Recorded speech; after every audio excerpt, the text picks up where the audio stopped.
Okay, everybody, we're going to get started now. Thanks for coming to this session of the event. The session's title is The Social Reproduction of Neoliberalism, Are We All Capitalists Now? My name's Johnny and this is Susan. We're going to be co-chairing the session. We've got two speakers, Neil Davidson, who's co-chairing the session. We've got two speakers, Neil Davidson, who's a lecturer at Glasgow and a member of RS21. And Mona, who is a financial journalist and is also a member of RS21. They're going to speak for about 20 minutes each, and then we'll open it up for. They're going to speak for about 20 minutes each, and then we'll open it up for discussion. And Neil is going to get us started. Okay, comrades, I want to begin by drawing some distinctions, but I'll maybe just say that we're both going to be talking about neoliberalism. I'm going to be talking about it before 2007, Mona's 2007, Mona's going to be talking about it after 2007, that's after the crisis. And one of the things we're going to be looking at, I suppose, is to whether that crisis is a crisis of neoliberalism or a crisis in neoliberalism. In other words, does it mean the end of neoliberalism and the creation of some new period in capitalist history, or is it simply a crisis of the system-tested field? And in some ways it's difficult to tell, even after 10 years, whether we are actually entering into a new period or not. But let me start by making some distinctions that are sometimes blurred in these kind of debates. That's between government, regime and state. Now, we all know what the government is. It's whatever group of party or a military dictatorship or whatever it is. It's the individuals, a temporary group of individuals who are there and who are running things and who will be replaced in due course, however long it takes for that to happen. But more importantly, perhaps, is the notion of regime, which is where you have a succession of governments, often of different political parties, but certainly in economic terms. So we think during the 19th century in Britain, from about the 1830s to the 1870s, there's a regime which consists of the Whigs and the Tories, who exchange governments every so often, but essentially carry out more or less the same policies, even though they have slightly different class bases in sections of the bourgeoisie. World War II, you have generally think of as the social democratic consensus or state capitalist era. Tories, Labour, they go in there slightly more left-wing, slightly more right-wing policies, but essentially maintain the same order. And that's also true of neoliberalism, really since the middle of the 70s, and I think since the middle of the Labour government that was elected in 1974, you have which exists down to 2007. Let's leave it open at the moment as whether it continues beyond that. So the Tory party and then New Labour, carrying out essentially the same economic policies. That's what a regime is. And regimes usually are identical or coincidental with a particular period in capitalist history, a particular era in capitalist history, so the neoliberal era and the neoliberalist history, a particular era in capitalist history, so the neoliberal era and the neoliberal regimes which impose it. But third is this question of the state. Now the state carries on, the capitalist state carries on whatever, I mean whoever is in government, whatever the regime is, there are certain things that states have to do in order to be capitalist states. Certain things that states have to do in order to be capitalist states. Certain functions they have to perform. There's no such thing as the neoliberal state or the social democratic state in that sense. There's a set of underlying things that states have to carry out. And I'd just like to say a bit about what they are, because this is where we link into the question of social reproduction. The first, and it's an internal thing, is that states have to manage two sets of class relations, what Robert Brenner describes as horizontal relations, slightly unfortunate term, and vertical relations. Horizontal relations are relations within the ruling class, that is to say, within the capitalist class itself, and in the capitalist, so that it doesn't, as it were, get out of hand, and you don't end up with what Thomas Hobbes called the war of all against all. That actually the competition is destructive of the system. So the state has to manage that. But it also has to manage the relationship between the ruling class and the working class and any other subordinate classes like the peasantry who may exist. That's not all it does. I mean, museums, public toilets, and so on, the state provides those, you hope, usefully, or it did, but they're not particularly about maintaining the capitalist order as such. But nevertheless, the main thing it does is to maintain this relationship, often through the force of law, which is a key aspect of the state. So that's one thing, it's just managing class relations. And it's the interests of the national capitals, that is the capitals within the particular state, and its external outposts in their interest, their collective interest. So it has to do things like negotiate trade agreements for example, something that this government is seemingly and badly attempting to do at the moment. It has to sign treaties. Capital, for example, in the empire, had to be protected. So that's why gunboats were regularly sent out to do the protecting from the natives, usually. So there's a kind of internal relationships have to be maintained, and there's a kind of external set of collective relationships have to be maintained, and that's usually called international relations or geopolitics. But finally, there's a thing which, in a sense, combines both of these, and that's doing the things that capitalists would not do them or couldn't do themselves, providing certain kinds of services, provisions that they won't actually do. So roads, a legal system, a housing system, or schools, health, the kind of stuff that capitalists might do some of that for profit, but they won't do it in a systematic way. The kind of stuff that capitalists might do some of that for profit, but they won't do it in a systematic way that's necessary to ensure social reproduction. So this is the point at which the state has to act in the collective interest of the capitalist class. Now, earlier today,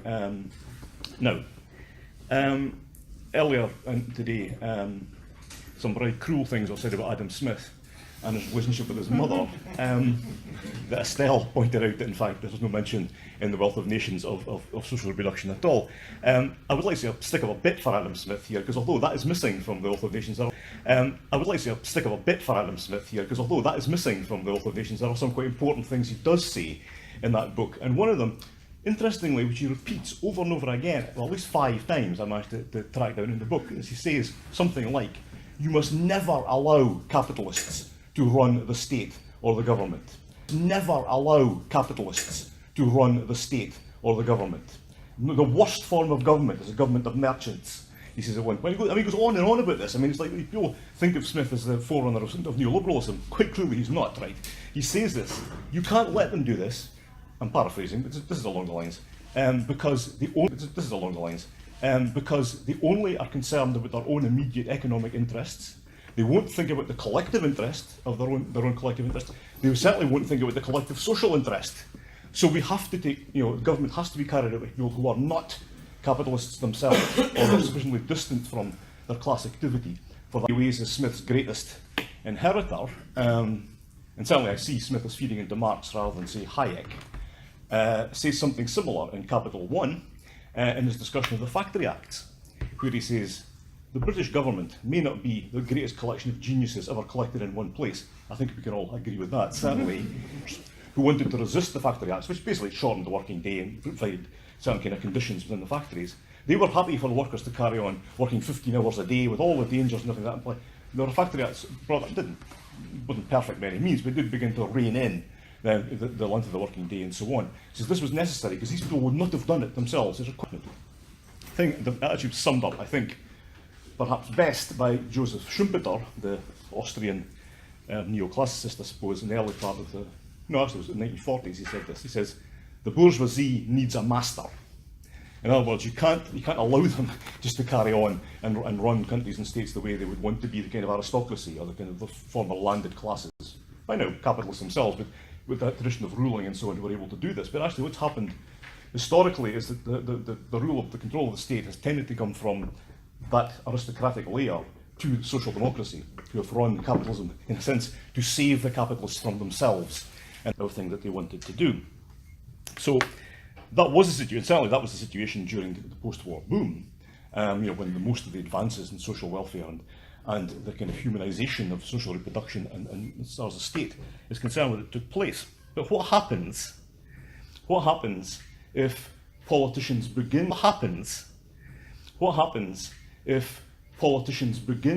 politicians and state managers collectively begin to operate in the interests of individual capitalists or particular groups of capitalists rather than some sort of collective interest? Worse, what happens if actual capitalists begin to enter governments and begin to become, there's the thought, prime ministers or presidents of important countries, and with all of the kind of prejudices and nonsense and individual interests they have, which are not those necessarily of their class. I mean, one obvious point to make would be, I suppose, with Brexit. No, I'm in favour of leaving the EU, but quite clearly the majority of British capitalists want to stay in the European Union. And yet the Tory party, the party which is classically the representative of the British capitalist class, is dragging them out against a policy which they don't want. Now, I mean, similarly in Mexico, and not that Trump will, I think, construct that wall anyway, but the point is the idea of doing that is against the general collective interest of American capitalism. So the question is, how do you end up in that kind of situation? What does that mean? I think here we have to briefly take a look at the kind of history of state intervention. New poor law in Britain, the kind of the incredible harshness and neglect. And basically there's no provision, for any social provision at all. There's a police force, as we heard this morning, formed about 3 years earlier. But basically people are dumped in the workhouse. Oliver Twist, that kind of stuff was a very, very early commentary on the sheer horrible harshness and lack of any kind of social for kids. Educate them, make sure they didn't kill each other. And of course this was people are publicly hanged. There's a lesson. That was major social intervention, was public hanging. So people were given the message, just happens to get control. And virtually, I forget the bloody code. I mean, the actual string of things. I mean, really, impersonating a Chelsea pensioner or whatever it was. There's kind of incredible list of things, and that was the main intervention of the state in the kind of heading towards the middle of the 19th century in Britain. Now, clearly, this was unsustainable. It was unsustainable because of the kind of threat of violence, of the dangerous areas of London and Manchester and Glasgow. It was disease, the cholera. Some of the things are now coming back in parts of because of poverty and so on, but had to be publicly controlled, because you can't make the rivers clean just for the ruling class. You have to make them the sewers clean for everybody and so on. So this kind of intervention began to multiply, and as liberal democracy and then social democracy began to multiply, and as liberal democracy and then social democracy began to form the kind of basis of state, of governorship within the state, you began to see more state provision of things which previously had been left to families and usually to women to actually carry out in terms of how the children are brought up and all the rest of it. Now that,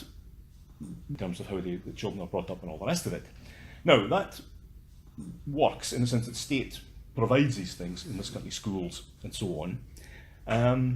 Then comes the neoliberal era, and here, how long have we got left? 10 minutes? Oh God, No, eight and a half. Fine, I won't need that. Era, and initially it's not about removing the state from everything. I think there's a kind of misconception about how neoliberalism works, that it's a kind of great plan that Thatcher has. We should, first of all, just let me say as a general rule, we should eliminate the idea from our minds that the ruling class always has a cunning plan, like Baldwin. They don't, right? A lot of the stuff about selling off council houses was partly ideological, about building a bulwark against Bolshevism because of private ownership and so on. But it wasn't just that, it was also because they needed the money, ultimately, and also they didn't want to go, and councils weren't going to be able to pay for repairs handed over to individuals, and they can do all that stuff themselves. Similarly, privatisation quickly to pay for unemployment, which there was massive amounts. I mean, North Sea Oil didn't pay for all of that. So this wasn't like, here's the list of things we're going to privatise, when on power we're going to do it. No, they kind of improvised and made things up, and then later claimed that it was all some great scheme they read about in the road to serfdom 40 years ago. They hadn't, right? So, but what they read about in the road to serfdom 40 years ago, they hadn't, right? So, but what the initial thing was to do, and this is what I call the period of vanguard neoliberalism, and the Leninist kind of connotations are deliberate here in Britain and America and in Chile, I suppose, in the mid-70s, was the idea of smashing, or at least defeating the trade unions to such an extent that the idea of smashing, or at least defeating the trade unions to such an extent that they would no longer be able to mount the kind of challenges which had happened in the late 60s and early 70s. That was the absolutely central thing about it, not privatisations or anything like that. It was about defeating trade unionism through increased unemployment, deliberately increasing unemployment, through taking on particular and powerful groups of workers and smashing them, like the miners, and actually relocating industry and new investment to areas which were not unionised and which were then prevented from being unionised, certainly in those periods. This is what it's about. However, there's a shift around about the early 90s in this country with the ascension of New Labour to office in 97. That is, the people carrying it out are much more ameliorative in their tone, still carrying out essentially the same economic policies, still selling off things at a rate of knots, but now they talk about opposing non-economic inequalities, at least for the middle class. So there's a lot more sympathetic noises about race, about gender issues, and so on, to the point where the Tory government, it would be inconceivable for Thatcher to do, with her very conventional views about family and all the rest of it. But social neoliberalism, that's quite possible. So if In America, black ethnic minority people make up 16% or something of the population. Then 16% of the population should be rich, and everybody else should be poor. I mean, it's kind of, then 16% of the population should be rich, and everybody else should be poor. I mean, it's like, as long as it's proportionate representation at equal levels, all people, then that's fine. Now, as I say, this mostly is a thing about the middle class having equality. It certainly doesn't mean there's actual struggles against racism or for gender rights or whatever going on, but the tone of social neoliberalism and its attitude to racism or for gender rights or whatever going on, but the tone of social neoliberalism and its attitude towards this is very, very different from the kind of conservatism of the early vanguard neoliberals.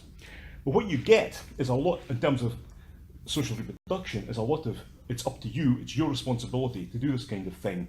You know, you must raise your children properly. Why aren't you feeding them 6 vegetables a day? And, you know, this kind of hectoring tone of what people should be taking responsibility for their own lives and doing this, because we're not going to do it, is the general argument here. But at the same time, there's a far greater intervention of surveillance by the state on what people are doing. You know, so the ultimate horror of this is people in the kind of, you know, the kind of incredible lists of stuff they've had to do to apply for jobs and so on. But not just that, at school and everywhere else, you know, there's a level of surveillance on what people are doing to make sure they're carrying out the kind of things they should be doing, although the state isn't helping them to do it, at least in the same kind of levels as it did before. So the deal with this, and takes us to the kind of current conjuncture of the populist right and so on, is if you reduce politics to issues just of social issues. So I mean, this is like in America, you know, like particularly in America and not in USA. I mean, you know, the debate between Hillary Clinton and Trump isn't about economics. Between Hillary Clinton and Trump isn't about economics fundamentally. It's about their attitude towards gay marriage, towards issues of social issues. And it's like, is that the only thing? I mean, these are important issues, but it's like the entire question of the economy, the entire question of how capitalist society is run. Is yeah, we just accept neoliberalism. Whatever happens is going to be neoliberal. It's to be, yeah, we just accept neoliberalism. Whatever happens is going to be neoliberal. It's to be a nicer version of it or a nastier version of it.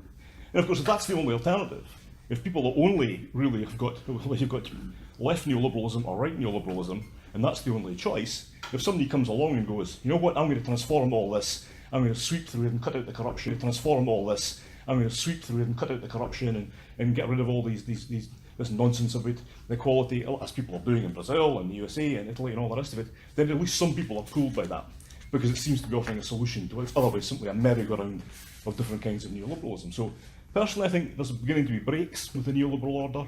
Some of the people taking power there in Poland and Hungary are beginning to renationalise stuff. Right, they are beginning to break with the neoliberal order in that sense, but not in a good way, in the sense that, you know, this is done by the left wing, but it's done by the right, and they'll get away with it. You know, they are seen to be the people who are actually doing something against the kind of neoliberal order, and so it's not astonishing or active in any way see that as a solution to their problems. So that would suggest to me that we're moving. It's a crisis of neoliberalism, and we're not going away from it. But to answer the question fully, I'll now hand over to Mona. Thanks.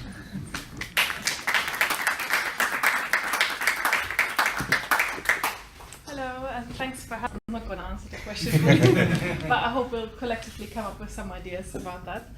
I'll start off by talking a little bit about the situation leading up to the crash economic context, the 2007 crash, and then follow up on Neil's point by discussing if the current climate can be seen as a new stage of neoliberalism, or maybe I'll look at some fundamental contradictions which I think are at the moment in the capitalist system, and how another economic crisis could in a way act as a trigger for change. So I mean, the outbreak of the recession, it's hard to believe, but it's more than 10 years ago, so I think it's worth. So actually, even before that, from the 1970s onwards, what we've seen is, of course, like a disproportionate rise of the financial sector compared to the real economy. And there's some interesting aspects to that. So, for example, up until the mid-1970s, the financial sector wasn't really included in any calculations of the GDP, the gross domestic product, so the goods and services in the country. And they only started adding it to the calculations at that stage, and it kind of made up for a little bit like the decline of the real economy, as I like to call it in a way, the productive industry. It still looked like the real economy, as I like to call it in a way, the productive industry. It still looked like there was a lot of growth coming, but the growth came from other sides. It came from the financial industry. And now actually, especially in Britain is one of the most extreme, if not the most extreme cases of that kind of development, I would say. So the size of financial development, I would say, so the size of financial, of assets that are held by banks is about like 4 times that of the size of the UK and economic output in 1 year. So it's massive compared to what the actual economy, while the productive sector is declining. But there isn't what the actual economy, while the productive sector is declining. But there is another trend in that is that financialization as such is entrenched more and more in the real economy, like the way we're thinking about production. And one example for that is PFI initiatives, for example, where states or where capitalists are basically put in charge of running of hospitals, of infrastructure, and they're not doing that in the most. Sorry, that's all right. Gives me a bit of spare time to breathe. My lungs are a bit compressed at the moment. Bear with me. Where was I? So yeah, basically Adam Smith wouldn't have approved, obviously, of PFI. Or at least I'd like to think so. It wouldn't have been the most sensible way. But yeah, that's something, some trends that we're seeing, that these kind of incentives from the financial sector are being brought more and more into the think about paying dividends to shareholders rather than investing in their infrastructure, and that's actually making them less sustainable. These are some of the trends leading up to the financial crisis. Which obviously started to, one thing that's worth adding as well is the financial sector as such doesn't mean. So in order to create the illusion of value being like developed, more and more complex products started emerging, like asset-backed securities, collateralized debt obligation, and then you have like something nice that's called credit default swaps, which is supposed to like save everything in case things go wrong. It didn't work out in 2007 like that, sadly, but products started developing, and it created the illusion that the financial sector itself was creating value when it wasn't. And in that context, suddenly house prices started to drop, and that was the initial signs of the crisis. But because the loans that people had on those houses, the mortgages, out on the really dodgy conditions, once banks started to realize that, they started refusing to lend to each other. And then we got into something what they in the industry would call a liquidity crisis. The scary thing about it is, of course, as you might know, banks never really hold as much money in their accounts as if everyone went to go to a bank. If everyone went to go to a bank and wanted to have their cash back, they wouldn't be able to give it to us, and that's where things started getting scary. And that's where politicians started getting concerned and started to think, okay, we need to have some guarantees to provide for that liquidity. So in the case of the UK, there was a really interesting documentary about RBS. There was a really interesting documentary about RBS, actually. I'm going to sit down for a moment. So within a very short period of time, the British government had to decide to have like a guarantee bailout package for the financial industry and to bail out RBS and guarantee a total industry and to bail out RBS and guarantee a total of about $500 billion that suddenly was available for those banks. In the case of Britain, a lot of it was just buying up shares of those banks rather than just buying up the bad debt like they did in the US.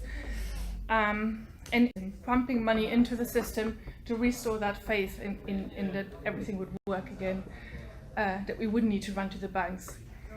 So the first was the rescue packages. The second was that they put interest rates at record lows. I'm recapping a lot of things that you probably know already, but just to provide some of the context. Rates for pretty much the last 10 years, since a couple of months ago, when they gradually started putting them up again. And what they also started doing, central banks in that case, were supposed to act independently from the government, but in a way ended up enforcing a lot of the things, the agenda of the government, and the interest started getting ideologically. So they started buying up a lot of debt. Initially government debt, in the case of England mainly government debt, but in the case of the European Central Bank and the Federal Reserve, also corporate debt. So the European Central Bank for the last couple of years spent like 60 billion government debt to keep borrowing affordable for corporations and for governments. It didn't really translate into the consumer sector that much, although you probably might have had a lot of cheaper credit card offers, but not in comparison to how it's been for businesses and for states. All kind of cases of like permanent exception and crisis that we've been in for the last 10 years, which is interesting to see. There's a third response to the crisis, and that's probably what we all know the best is the austerity measures that followed as a result. So quantitative easing, the buying of debt hasn't really increased the level of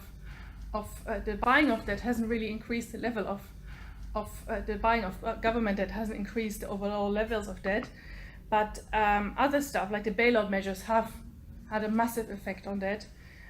So since the crisis started, like in the UK, GDP debt to GDP was at 41%.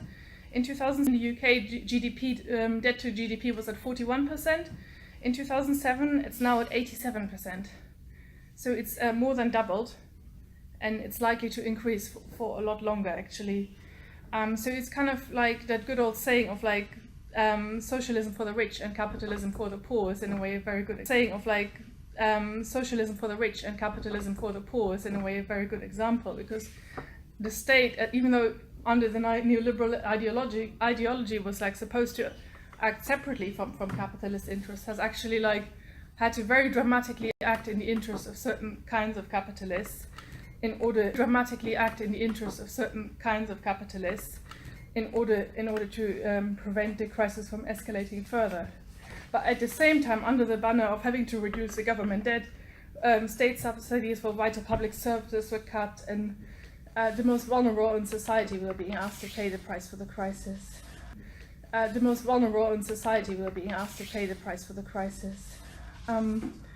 I won't dwell too much into that because I think a lot of you in the room will probably have your own personal experiences with it. I mean, we can talk about it in the discussion as well, but I think one point that's worth making about austerity is that it's been extremely in its aim of reducing public debt. If you see that debt in that period has actually more than doubled. So George Osborne, when he became Chancellor, he had this target of debt to GDP peaking at 70% in 2013. Now we're at close to 90% in 2080. So breathe. So, I mean, other indicators are wages. As again, most of you in the room will probably know better as well than me. I mean, there's some statistics, but everyone can feel it personally that wages haven't really recovered since the crisis. I mean, there's now 24, and I don't know, it's up to you to think if you think that's good enough, like considering how much has been done, that like we have to wait another 6 years for wages to be where they were at basically 10 years ago. GDP growth hasn't really picked up. So all of these factors kind of show that the system hasn't really recovered from the. So, I mean, they've, in a way, like quantitative easing, looking at central bank balance sheets, they have quadrupled over the last 10 years. So the Federal Reserve balance sheet was $800 billion US in 2007. It's now at 4.5 trillion, I think, if I got it correctly. It's a little bit less extreme for the Bank of England because it's just one country, but it's still quite an extreme increase. And there's so much more money in the economy, actually, that they have had to pump into it, which hasn't really had very extreme results. But let's take a step back and come into the second part of my talk, to the original concept of neoliberalism. Neil talked about that a little bit already. So this idea that the markets work best if you leave them to their own devices with minimal state interference. It's a very stereotypical description of neoliberalism now. Obviously, it's developed a little bit from that.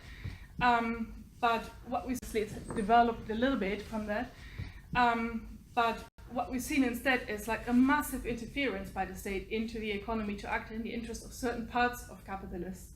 Not of all of them, as you pointed out. A lot of the measures are actually overall very, very unproductive for the system. And this whole dismantling of the welfare state has actually been very productive for the system as a whole. There's a couple of examples I wanted to give. I mean, one of them is student finance. I think ideology plays a key role in enforcement of neoliberalism. So on the one hand, you are completely protective of the interests of some capitalists, and put all responsibility for the reproduction of the capitalist system on individuals in a very individualized way of looking at it. So with student finance, rather than saying education is a common good, we're all individual responsibility, you're going to have a higher salary, and that's why you have to pay for it. And that's how student tuition fees have tripled now, and this total size of the student debt is at over £100 billion in the UK alone, which is completely unsustainable because it's never going to be is being securitized into nice little packages and sold to investors, not on a scale as mortgages, but it's kind of ironic that they're trying the same thing here again. But in the meantime, universities have immediate cash requirements, and they're not going to be met by this kind of strategy. So that's the unsustainable thing about it in biology students. But it's even more damaging if it happens to something like nursing degrees for the reproduction of the capitalist system. That's when you're really going to have a problem, because you're going to have a shortage of certain trained professions, which makes it unsustainable. Another example is pensions, which I write about, quite boring. Of you have a workplace pension? Okay, so quite a few. Do you know if it's a defined benefit or a defined contribution pension? Given the demographics in the room, I would imagine most people, a lot of people know. But so do you know who knows that they're defined benefit? Do you know who knows that they're defined benefit? I'm just curious now. My old one was. Lucky you. Who's defined contribution? Do you know that? If you don't know it, it's no worries. Yeah. Well, so the thing is with that, I mean, you might know it, but with defined benefit, the old good system of pensions, with defined benefit, the old good system of pensions was, well, the responsibility was essentially on the employer to make sure that your pensions are being paid, and if their funds don't produce enough investment return, then they have to put more money into it. With defined contribution, it's basically your own responsibility. It's basically your own responsibility. And it's pitched as some sort of freedom. So you can invest in the stock market, you can choose your own investments, you can go wild on hedge funds if you want to, and have massive returns. So it's seen as a very good example, I think, of that kind of social neoliberalism, where it's it's also your personal responsibility. And you don't really you have an option not to do it, but that means you won't have any retirement income, so it's not a very great option. Stock markets have been pretty messy over the last couple of weeks. I don't know if any of you has followed it, but I had a look at my own pension recently, which wasn't really very much, 3 months. So that's a good example of how rough things could potentially be, because we're not even in a situation of crisis. But it's just an example of that kind of making individuals responsible for the reproduction of the capitalist system as a whole, which isn't very viable. I think it's become increasingly clear that it doesn't work in the long run. So capitalism doesn't work if women have to leave the workforce because they can't afford childcare. It doesn't work if the next education isn't educated properly because the state isn't investing in them. It can't function if companies are no longer investing in them. It can't function if companies are no longer investing in the production process because they have to pay dividends to shareholders instead, and if they're not funding their pension deficits as well. So we're at a very defensive state of neoliberalism, an attempt to preserve something. I agree with you here, Neil, that is essentially already at a stage of decaying. But we're also at a point where the actual financial crisis hasn't really hit yet. So that's going to be the last bit of my talk. Breathe. Breathe. So I wanted to talk a little bit about why I think that there's going to be another crisis and how that could influence the whole situation. I think large sections of the ruling class have come to accept that the system that we are in now ideologically is at a dead end, and practically as well. It goes from the IMF telling the Tory government that they should ease on austerity measures because they've gone probably a bit too far. In a recent speech, the Bank of England chief economist Andy Haldane has said that it's actually probably a problem that trade unions are so weak We could do with a bit stronger trade unions because wages have been too low, and it's making the system rather unsustainable. I don't think that's something we would have heard from a Bank of England chief economist 30 years ago. Capitalists would now agree that Corbyn's social democratic agenda is in a way a rather more sensible option than what Theresa May has to offer, which isn't very much, as we know. So that's a very contradictory situation, but that's a situation in a state of so-called economic growth. Very weak economic growth, but we will come into that situation of crisis simply because central banks are now at a point where they have to reduce the extreme, insane amounts of liquidity that they put into the system.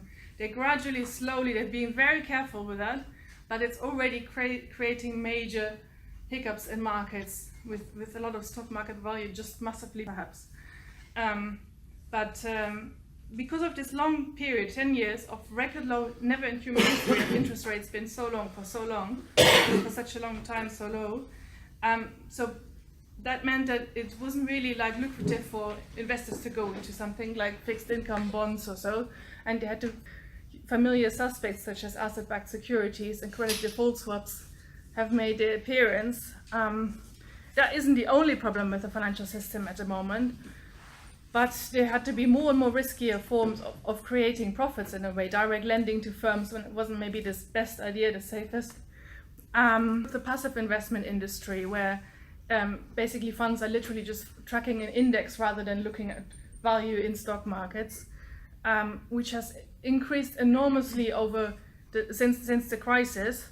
I think the entire industry is now worth 4 trillion, of which 1 trillion alone is in the hands of one company. The entire industry is now worth 4 trillion, of which 1 trillion alone is in the hands of one company, BlackRock.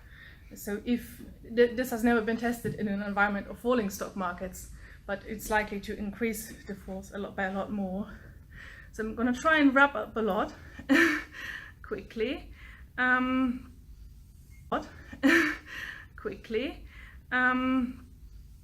So these are trends that are making it likely that there will be another crisis, but at this time there's very little ammunition to actually respond to the crisis like they did in 2007, because debt to GDP levels are so high, because central bank balance sheets are already massively inflated, and interest rates can't really go any lower anymore significantly. So that means that when the next crisis will hit, what we're actually going to see is record levels of unemployment, corporate defaults, which are going to be very painful for the people that are working for those companies, and massive losses also to pension savings. So this is both on an ideological and on a material level. So I think that social neoliberalism as a dogma will have to be replaced with something. I think it will be impossible to ignore the question of the economy, as it's been like in the debates between Hillary Clinton and Donald Trump. They're building up, which is looking to be filled, but there is no guarantee that it's going to be in a progressive way. They could just pick up the most successful elements of the neoliberal ideology of personal responsibility and continue with that, and enforce a more extreme form of regime in a way. Before we actually go into the debate, I think as the working class, we are very much still focused on our experience from the last recession, and kind of in a way still licking our wounds and dealing with the consequences. But I think it's time for us that we start thinking about the next recession and how strengthen our arguments, because they don't have any. So I think it's really important that this time we're one step ahead of them. So that's the thing.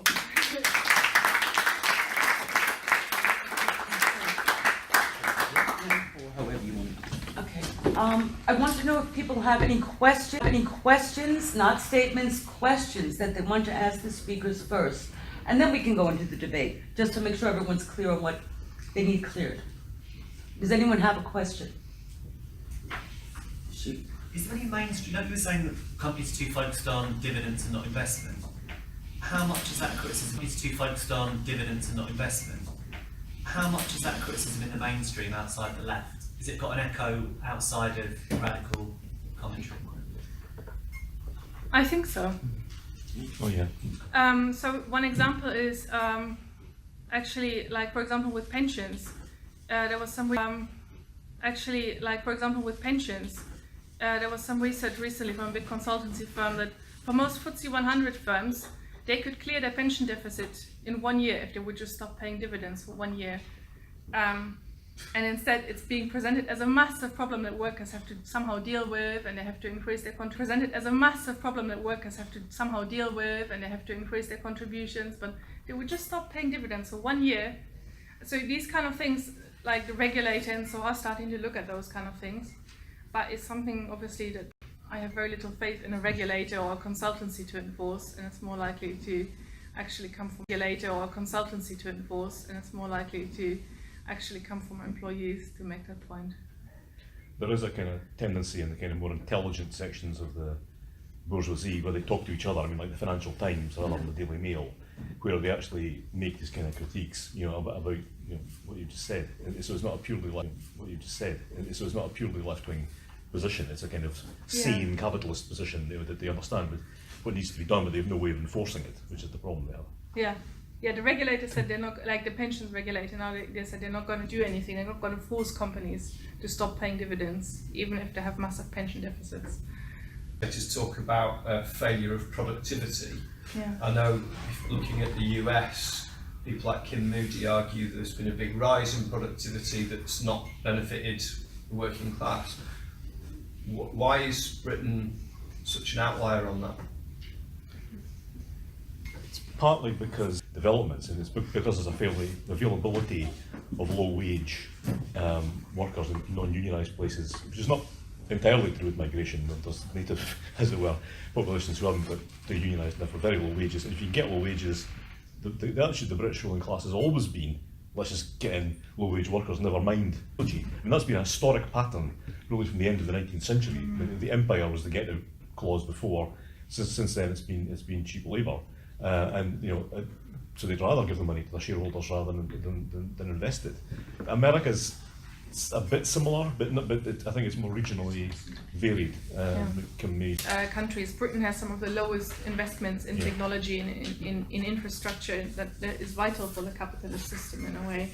Actually, the Labour Party report on reform, I don't agree with the Labour Party on all of things, but it was really interesting actually. They had some really good data on the lack of investment creating this productivity crisis, and the Bank of England is talking a lot about it as well. So there's really some sections of the ruling class are starting to wake up to this idea that this is perhaps not the best idea for capitalism as a whole to continue. A question. Yeah. So it's fairly obvious that McDonnell would articulate.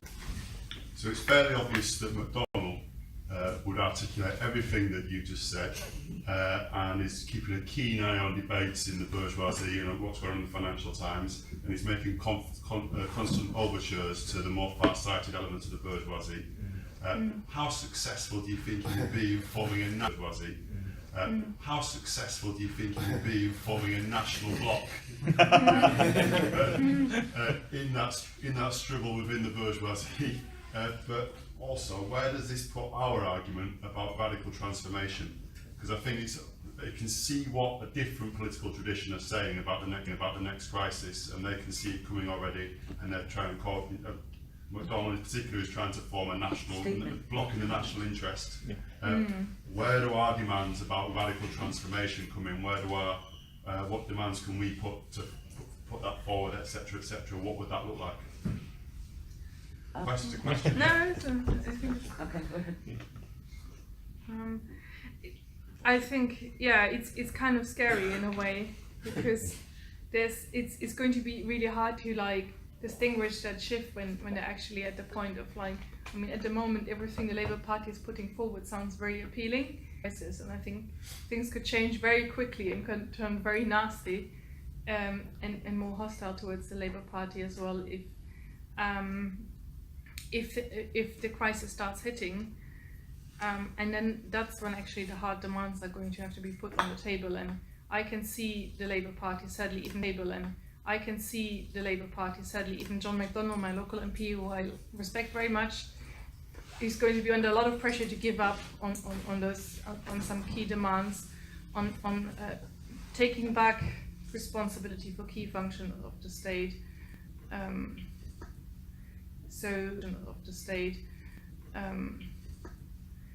So yeah, it will be really important to like stand up to that then, and to to articulate a more radical version in a way, and remind them of initial promises as well that they might be backtracking on. It's not a really satisfying answer, maybe. I think I mean, I'm not so sure about this. I think the intelligent sections of the bourgeoisie probably calculate that they can control the Labour Party, which is one of the reasons why they probably support the kind of anti-Corbyn, specifically aimed at him kind of stuff. But they can control the Labour Party, and the Labour Party probably is more intelligent than the Tory Party. I mean, I think that this will be the calculation that, I mean, the ruling class is not begging for Boris Johnson and Rees-Mogg to become the leaders of their class, right? I mean, this is not something they want. So they probably, since they're not going to get a Tory party that's functioning for, I think, possibly decades, I mean, until they rework themselves, the Labour Party will have, as usual, to be the party that steps in. That could mean harsh attacks on working class living standards, but it also means, I think, certain kinds of controls from the top imposed against the wishes, necessarily, of finance capital in particular. And they may well be able to do that. It means that's how they're going to save the system, from crisis and collapse, especially in the context of Brexit. That's currently happening. So, I think that's happening. So, I think that's why I can't remember, the former Tory finance minister published this very interesting article in the Financial Times. Because, well, I welcome Corbyn's or some of Corbyn's programme. There's some weird stuff in it we don't like, but basically we can work with this. At least this is a sane, a programme for trying to restore British capitalism to health. So we need a programme for trying to restore British capitalism to health. So we need to be aware of that. And I think our argument against this, we're not interested in restoring health to capitalism. We're actually interested in overthrowing it, because we'll end up paying for this in some way or another. But I think the temptation to side with that position, Donald and the kind of the sections of the capitalist class that are kind of aligned, the sections of the capitalist class that are kind of aligning with him, is because the Daily Mail, the Brexiteers, the lunatics, therefore we have to fight as usual with the lesser evil, which is the kind of sane capitalists and the kind of nice, ones who are interested and productive. And so I think that's a trap you have to avoid at all costs. We're not, rather than supporting the ones who are sounding like way, even though the Daily Mail is bellowing and shouting and so on. So I think it's that matter of understanding the totality, and there'll be a tactical shift on the part of some sections of capital to move towards Labour, because they think they can control Labour. But we're not interested in controlled Labour Party help working with them. Okay, I'm going to open up the floor more for debate and discussion. We can talk with each other and see what people think, if that's okay. Cool. All right. Go ahead, sir. Right. So I know you've just said we should be looking forward, but I've got a question that is looking back. Just wondering if you could recap on the figures you gave for debt to GDP ratio, and what do you think about the pros and cons of the quantitative easing that was carried out? Roderick? Is that a minute? Okay. That's my question. Is that a minute? Okay. That's my question. They're not responding immediately. That's what I said at the beginning. So you can. So I'm sorry to make this comment, because I sort of feel like I'm hijacking this thing. Because this isn't really about social reproduction as such. It's about climate change. It's about climate change. Because throughout both your talks about what's going to happen next crisis, I just kept thinking, we've only got 12 years before to solve climate change. The World 3 computer model, which was set up in the 70s, to predict what would happen if we enter into crisis induced by climate change within 2 years from now. So we're screwed from 2 years, from 2020 in fact. And then it's down, civilization collapses completely over the next 20 years. That's what the World 3 model predicts. And it's been proven right so far, according to the articles I'm reading. Which kind of means that the situation we're in is going to be, resolved in 3 years by climate change. By the way, it's worth paying attention. I'll just promote this. I'm not a member of it. I just think it's worth paying attention to this new thing, Extinction Rebellion, which has just emerged. Which is what, sorry? Extinction Rebellion. Yeah.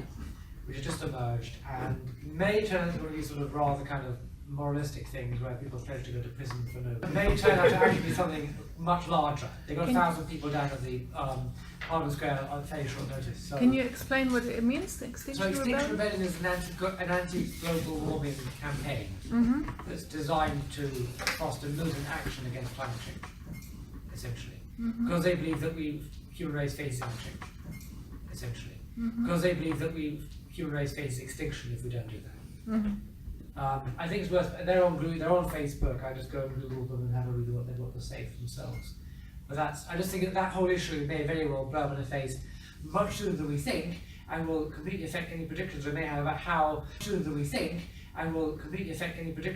about how whether we're in a new post-neoliberal era or not, because it could mean that we're in a post-civilization era very soon. I wanted to raise the thing about British productivity in terms of the education system, because how the move towards neoliberalism began in like the middle of the Labour government from 74 to 79. That fits very neatly with how Callaghan makes a kind of famous speech at John Ruskin College, where he talks about how education needs to be more dictated by government and industry rather than a pensive movement that had opened the door to trendy teaching methods, etc.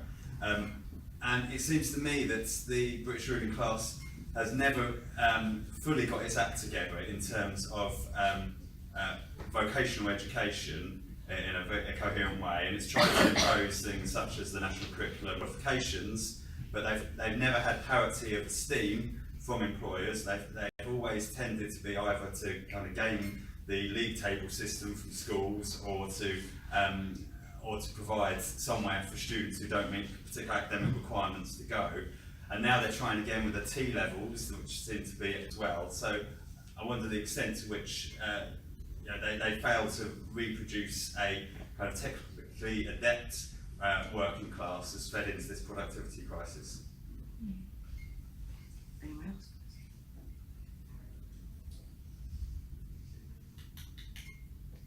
Things that I think that we need to distinguish when we're looking at the reproduction of the capitalist economic system as opposed to social reproduction. And I think that's not been touched upon much in this discussion.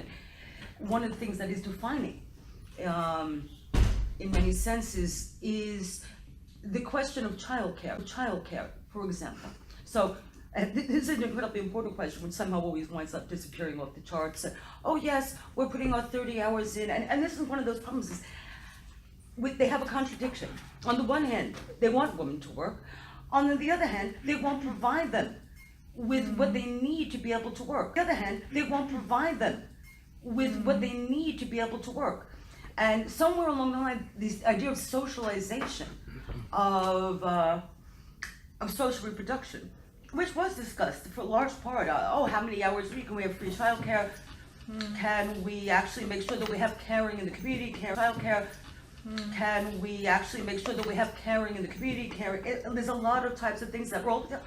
The whole entire discussion about social caring. Oh, we'll get robots.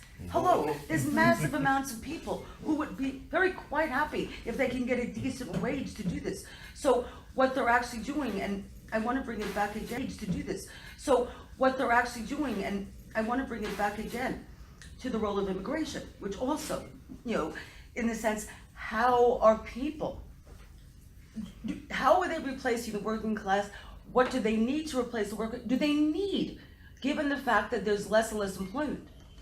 Do they need, given the fact that there's less and less employment, possibilities to do that? So I want to bring this back into the discussion because I just can't sit here and now say something on this. Okay? It's actually, I don't know, can I respond? Go ahead. I mean, it's a really personal point for me because I already have one child and I'm about to have one child and I'm about to have another one. So it's actually really extreme to think that they are able to enforce it. But so if I go back to when I go back to work, the 2 young children under 3, I effectively pay for going to work for a year just to keep my job because it's going to cost me more to earn. But if I give up my job, first of all, I'm going to go crazy. I'm not going to be made to stay at home mom, but also I would give up my job and I would lose the position. So I'm not willing to do that. I'd rather stay there and pay for it for a year. But I'm not the only person that is in that situation. I think a lot of other people will be in that situation. One individual or a family in that case to carry that. Whereas actually from a point of view of production, it would make sense. It wouldn't be hugely expensive to have childcare. It would work better for the childcare providers probably if the state would pay for it. I mean, it's in the Labour Party program. I mean, it's in the Labour Party programme. Let's see if they ever get to power, what they're going to do with it. It would be lovely, but it would make perfect sense to socialise it. Yeah, I mean, crisis is one of those words people on the left tend to overuse, but I like the definition of it where people say people say something has to change, you know, so the situation can't carry on. And I was just really struck, Mona, by what you were saying about the lack of capacity of the state to respond to the next economic crisis and the point about the climate crisis, you know, both of which presumably coming to a head within the next few years. You know, those are crises to which the status quo is not an answer.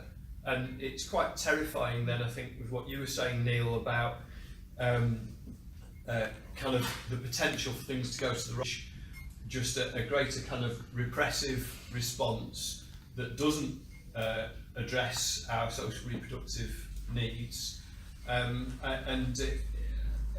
You know, and I was thinking, even with the Labour programme, if that's being driven by trying to meet the social reproductive needs that came out of it, that's still shaping what the nature of that social reproduction is to the needs of capital. So it's about what's kind of functional for business to enable us to be skilled, productive workers, not about human fulfilment. So even if we win the fight for it to go in the direction of greater social provision, you've still got a massive fight about what the content and purpose of that is, whether it's about human fulfilment or just good little workers.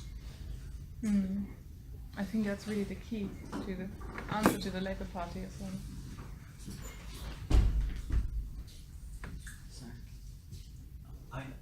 What I can't say. Doomed. Because I keep on coming back to what Mona said about not just licking our old wounds, how do we look ahead to the next crisis? And I sit as someone who works in the public sector, and as a teacher, you've gone through 7 years of things getting worse, where everyone says, the kind of unsung, someone's got to put some money in, and therefore maybe things will get a little bit better. But then you listen to what you're saying about the state deficit, you listen to kind of the news around climate change and the massive social changes we'd have to make. And the fact that you kind of know in the British economy that things are likely to go down rather than up. And that things are likely to go down rather than up.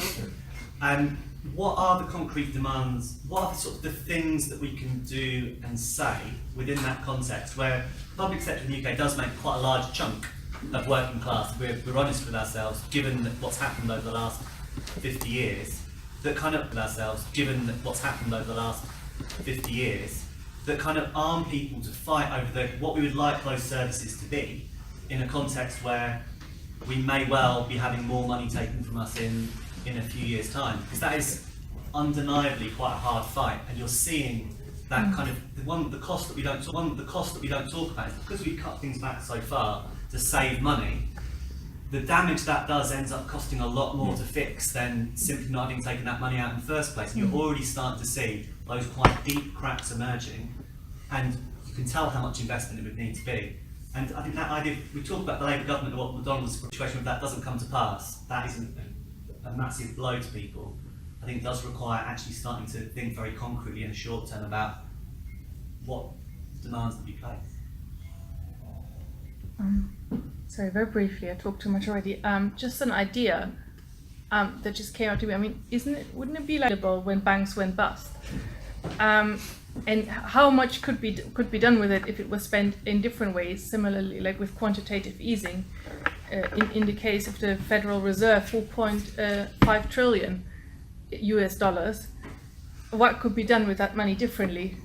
How have you spent it over the last year? Spent it? How could it be allocated differently if the priorities were set differently? In the Netherlands, there's a debate at the moment with a hospital going bust, and the minister that was responsible for it actually said, well, it's not a bank, is it?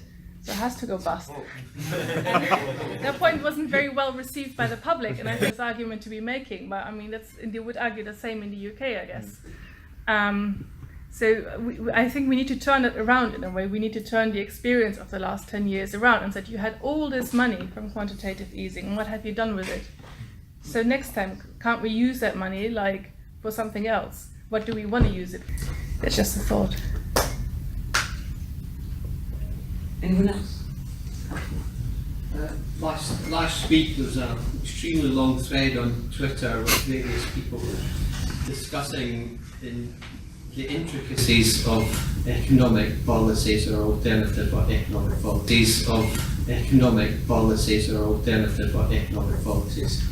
and Grace Blakely became involved, but all she simply said was you don't need to really spend so much time on just these intricate details. There needs to be so much time on just these intricate details. There needs to be more talk about power relations, and people need to know their marks.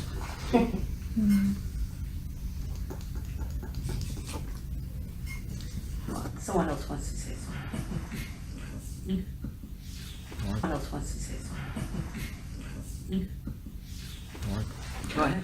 Okay, couple of things. First of all, just to pick up on Ian's point, there's nothing essentially incompatible between socialising social reproduction and capitalism. Right? It's perfectly possible for socialisation to take place totally, and for still a capitalist society. For socialisation to take place totally, and for still a capitalist society. I mean, Finland, a lot of the stuff we think it was privatised is socialised there. I think it's, I mean, in primary schools, children don't get tested until they're, quite old, and so, it sounds great compared to what we have, but it's still capitalist. No, it's just not very likely that we're going to head to a situation where that happens in the, but it's still capitalist. No, it's just not very likely that we're going to head to a situation where that happens in the capitalist system at the moment in Britain, but it's not, just people should be aware of this. It's not some sort of, just socialising it itself isn't a transitional demand in itself. The second was just about migration, and the way in which allowing migration is a kind of outside elsewhere, then people come in, socialise in a sense to the country where they're meant to go and work for cheap, for low wages and so on. This is why there's a tension within the capitalist class about this, between most of the productive capitalists who want cheap labour from migration to come in, and the ones who are using populist rhetoric, who use this as a way of stopping it. Politicians running the state, and maybe financial capital who don't have a stake in it in quite the same way, and those who are involved in production and who want labour. So that again, we should be aware there are tensions within the capitalist class itself and its demands, which open up again a space in some ways for us to make an argument. The main thing I wanted to say though was just, and this takes in, I think, the question of climate change. I tend to look at the 20 years which hadn't actually ended up with any revolutions, or at least started off with one in Russia, but since then there hasn't been anything successful. So 1917 to 1923, 1943 to 1949, 1968 to 1976, these are conjunctural moments where there's a load of different things happening, national liberation struggles, struggles of coming together and overlapping in some big period, which potential for a revolutionary move actual overturn takes place, but never actually takes place successfully. Now, we haven't actually had one of these moments since 1968 to 76, although it's looked like sometimes as if it was on the verge of happening, like 1999, World Social Forum, the anti-globalization stuff, then again so on, but nothing of the same weight or length or kind of global scope has happened in 68 or 1917. So potentially we could be looking at some conflagration occurring in the future though, that does bring in loads of things together, some of them new, some of them old. One of them will almost certainly be the question of climate change. And what's important here is it's not just happening in the global south, climate change. And what's important here is it's not just happening in the global south. I mean, it's really, really important. I mean, I'm sorry to say this, but people often don't realise issues unless it's actually hitting them where they live, right? So fires in California, Australia, the sea creeping up over the San Francisco and New York and possibly London in future. This is real, and it's going to San Francisco and New York and possibly London in future. This is real, and it's going to hit middle class people and rich people as well as the working class and poor people. So at that moment, you'll begin to see people asking for something to be done, whether it's too late to stop the effects of, I mean, I think it's probably already too late to stop some of the effects of catastrophic climate change. But anyway, you'll begin to see some kind of movement emerging. Now, if that collapses into a movement emerging, if that collapses into a number of other things, one of which is the struggle for migrant rights, another might be the struggle of, I don't know, old people for dignity in age, or school kids, for not to be tested from the age of 5 onwards, or something. I mean, you can see a number of different things which might come together. Small nationalism in the West, like in Scotland, and kind of new revolutionary explosion. And I think if that takes place in the context of a financial or economic crisis, then that offers possibilities of revolutionary opportunity we haven't had for many decades. Now, the reason that's important is because none of the other three kind of conjunctures I talked about started with an economic crisis. actually the things are still booming. But the Second World War was the progenitor, not the economic crisis. 1917, there was a war on, but I mean, so that was the kind of key thing that kicked off the various things rather than economic crisis. But in this case, I think that actually a new round of economic crisis might be a contributor towards a revolutionary situation, precisely because on working class people are going to be double down from what they were last time. And so I don't think you'll get the same kind of gap as there was in 2007, 2011. I think you're going to see a much more immediate response to that, simply because, as Rob was saying, people have already suffered so much and had so many cuts in their wages that this is a kind of pushing it over the edge kind of situation. Now, I don't, it's never been the case, but in this case, I think you could argue that. You make some time you're recording this. Anyway, sorry. Okay. Right, sorry, that's my prediction. Fascism, that's the other. Well, there's that as well. Socialism or barbarism? Definitely. Wrapping it, I don't think we have really clear answers yet. But I mean, do people still want to say more, or shall I wrap something up? Maybe if you wanted to respond to some of the direct points, and then we can take another round of contributions. Cool. Yeah, sure. Someone asked about GDP. Yeah, I had it on my list. Okay. GDP. Yeah, I had it on my list. Okay. Yeah, I wanted to ask, so you asked to recap the figures of debt to GDP. Did you have a specific question, or did you just want me to? I tried to, I wasn't quick enough at noting down what we gave was the ratio in 2007 numbers. And then, yeah. The ratio in 2007 numbers. And then, yeah, off the top. Time. Yeah, that was, I think, 41% debt to GDP in the UK. And if off the top of my head, it's now at 87 something. So I'd have to. I mean, I don't have the. So I'd have to. I mean, I don't have the internet with me right now, but I think it's 87.7 at the end of 2017, beginning 2018. And well, and you had a question about the pros and cons of quantitative easing, right? The pros and cons of quantitative easing, right?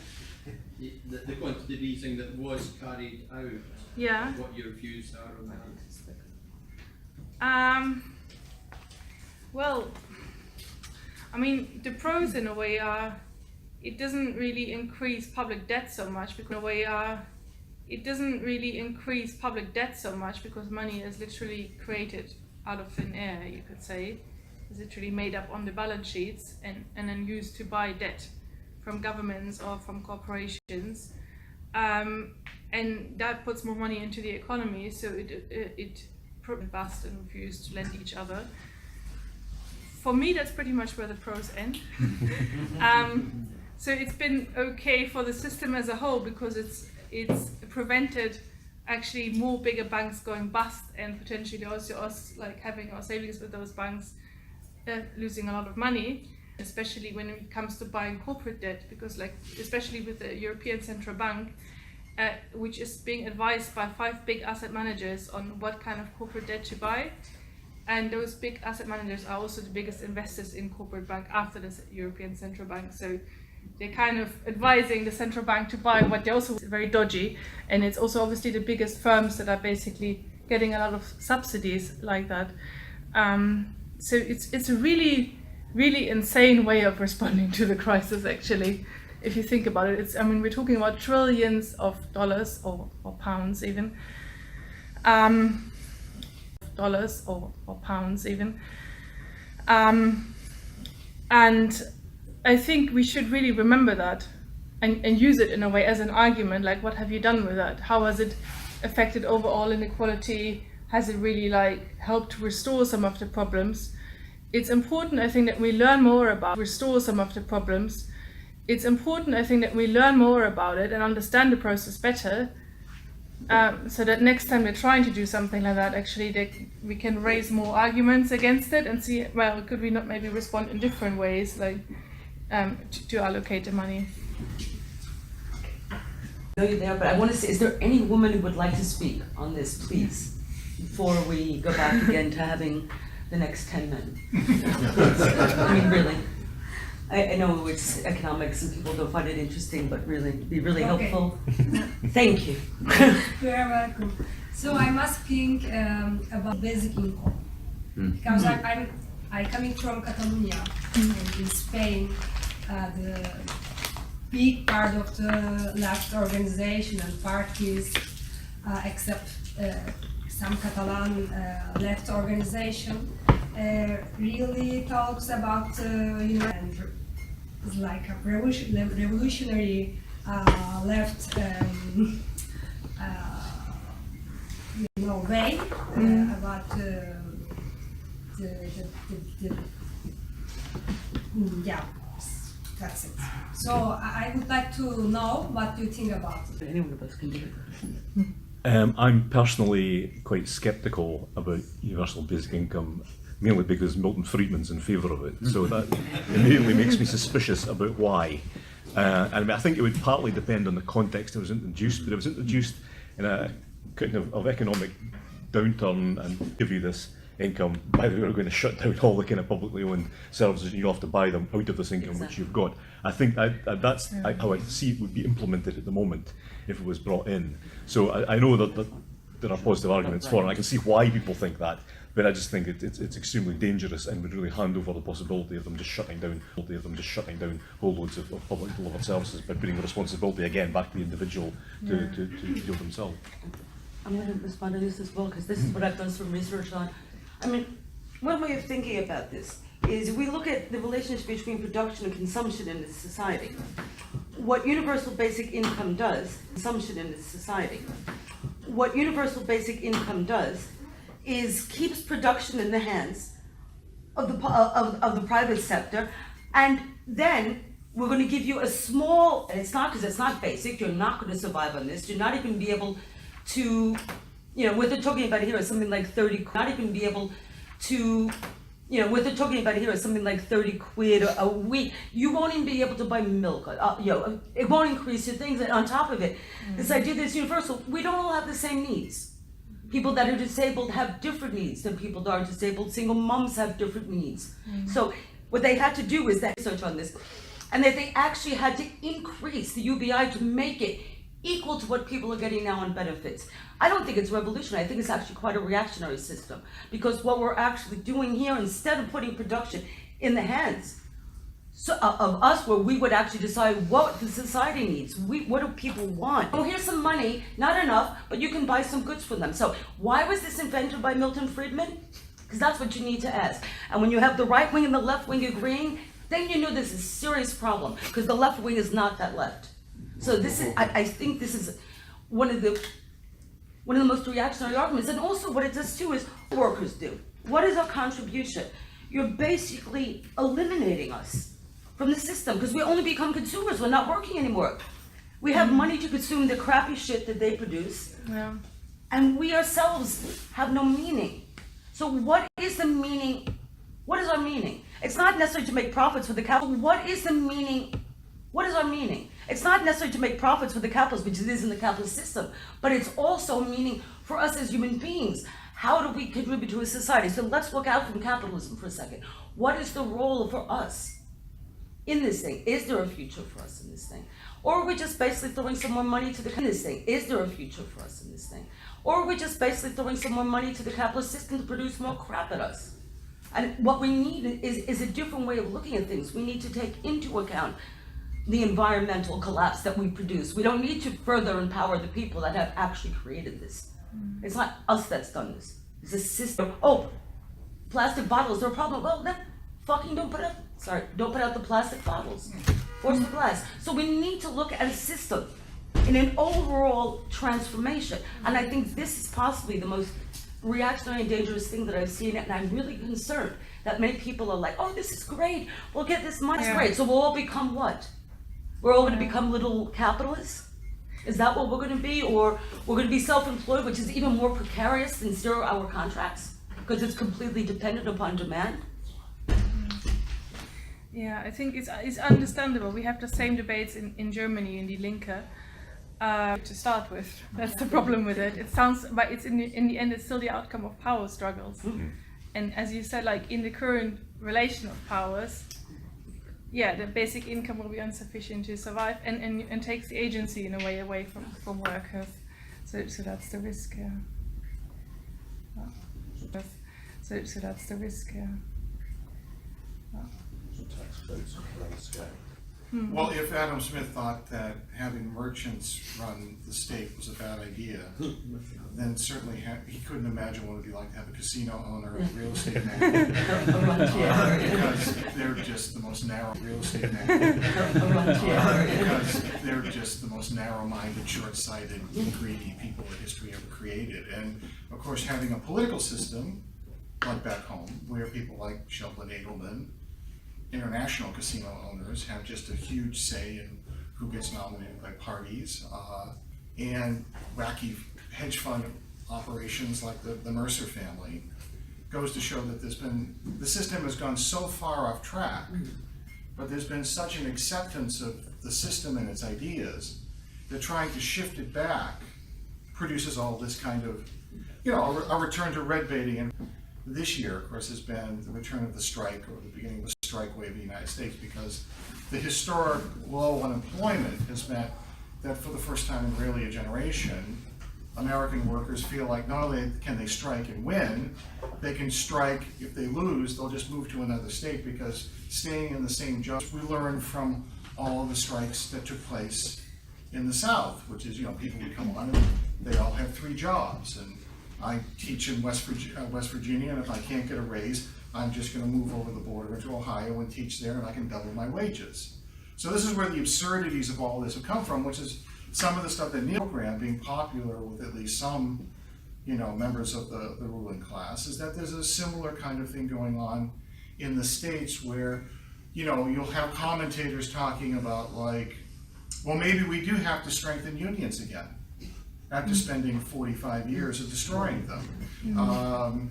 Columnists kind of scratching their head saying, yeah, when my dad had a union, we lived better than people do now, At the same time, you also have things like, when we talk about the future, I think some of the stuff that's going on right now is the future, because it's not going to be accomplished now, I think, particularly in the States where the absurdities of the healthcare system and the so-called reforms under Obama, which only highlighted how fucked up everything is, right? Is that the question of national health care, or what we call Medicare for all, is actually working its way into the mainstream of the Democratic Party. Now, the Democrats are the last people you rely upon for anything, but the fact that, you have people running for office saying, well, I'm for Medicare for all, I'm for this, I'm for that. And even on the state level of elections, we'll know a lot about what happens with the midterm level of elections. We'll know a lot about what happens with the midterm congressional elections next Tuesday, how much of a pushback or how much of a victory the Democrats will get. But as important, if not even more important about next Tuesday, is what happens in the state elections.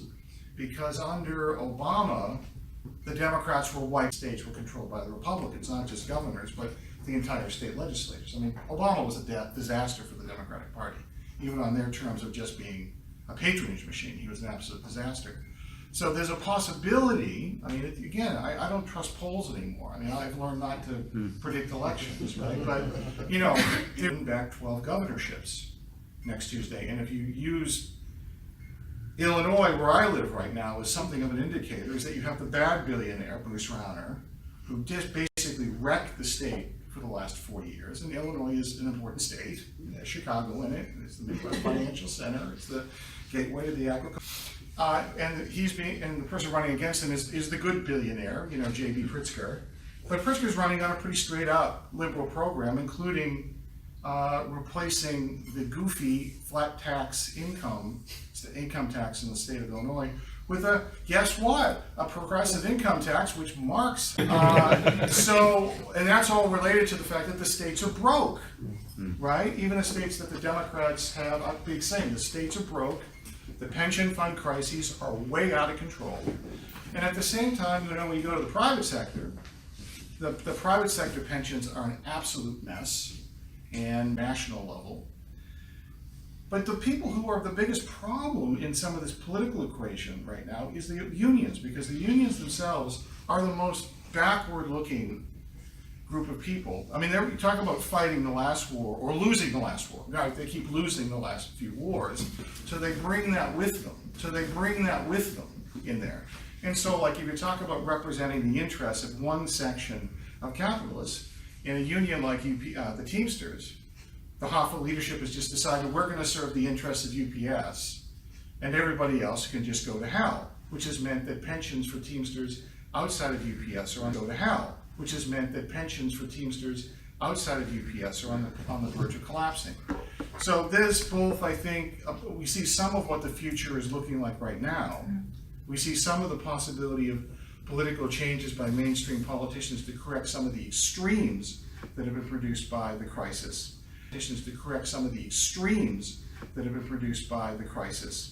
And at the same time, we also still have a very strong political consensus by the Republicans and a lot of the Democrats that they're going to stay the course on what essentially they've been doing for a long time, with also a kind of a rebirth of socialism taking place. Among younger people. And so is that the future? Well, it's one future. It's one possible future. Yeah, universal basic income. That was very interesting, but can I just bring back to that? Basic income. That was very interesting, but can I just bring back to that? It's a scam.